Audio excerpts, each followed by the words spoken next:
Good morning, my QNet family. I know so many of you are here because of the QNet promise, a promise made by our founders more than 2 decades ago, a promise to be your partner in success, in business, and in life. A promise that has changed so many lives and one that we stand by until today. We intend to keep the promise, but we can't do it alone. We all need to work hand in hand to ensure that QNet will continue to transform lives not only today, but also for our future generations. Joining me today is our QI Group's Director of Legal Affairs, Mr. Zahir Merchant, who works very closely with the QNet management team on regulatory and compliance matters. Mr. Merchant joins me today to share with all of you the best practices followed by successful direct selling companies around the world and the key things you all need to remember as you build your business and sales teams. Good morning, Zahir. Great catching up with you here in London. It's been 26 months since we last met here. Now, Zahir, we at QNet work very closely with our distributors in our pursuit to produce and develop the best and most professional distributors everywhere we do business in. Yes, Chair, and it's imperative that the company continues to provide extensive training, business tools, education programs that empower distributors with the right knowledge and help them cultivate this mindset of building a business that's long-lasting and one that they can be proud of. Any business is only going to be sustainable if it's done in the right way. That's so true. When you look at some of the most successful companies around the world that have stood the test of time, one thing they have in common is a strong value system, a clear mission that guides their path, and a foundation of strong business ethics. That's an excellent point. I think what happens is that with us at QNet, we're really fortunate to be guided by these values of rhythm because they were established by the founders. Rhythm is not just unique because it's about individual success, but it's because it's about the success of a community. It's about paying it forward, and that it's only possible if QNet and our distributors are building a business that has an entire foundation rooted on strong business ethics. Zahir, since we're talking about business ethics, I wanted to discuss with you QNet's Red Lines initiative. Can you tell us what are these red lines and why these rules are called red lines? Okay, so I think first of all, there shouldn't be any misconception over the term red lines. Red lines is a commonly used phrase in many parts of the world. It indicates a point of no return. It means that in a physical space, if somebody has crossed a red line, they cannot be in any way guaranteed in terms of their safety moving forward.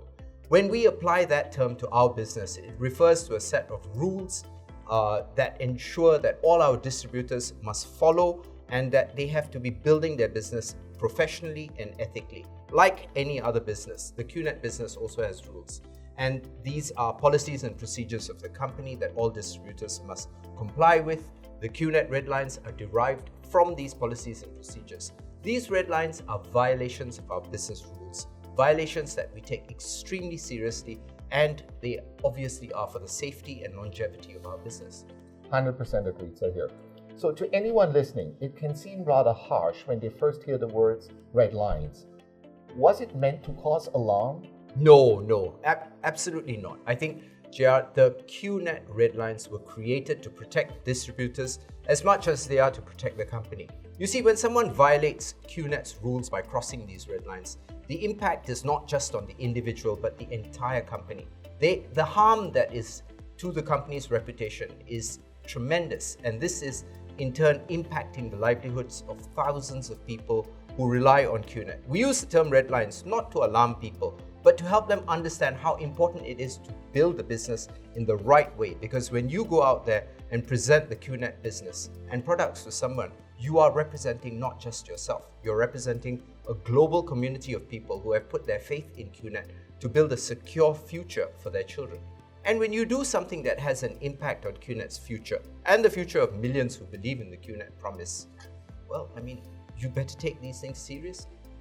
I'm so glad you put it that way, Zahir, because it is true. Everything that we do with the promise of the founders in mind to protect and care for our IRs and protect and build the company so that distributors of the future can benefit from the legacy we leave behind.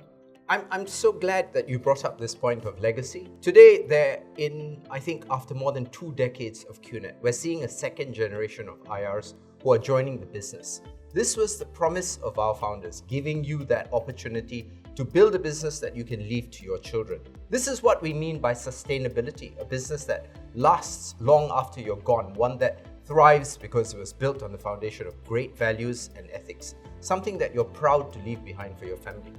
So I ask our distributors, what would you like your legacy to look like? And that's why we have the QNet Red Lines. They are here to protect your legacy. Thank you so much, Sahir, for taking the time and bringing to light the reasons why we do what we do and explaining why QNet has these red lines in such a comprehensive way and manner. Thank you, Gerard. It's a pleasure as always. Thank you. Remember, the key to finding success in QNet is to do things the right way. Together, we can build a brand that stands for excellence and, more importantly, for its ability to change lives.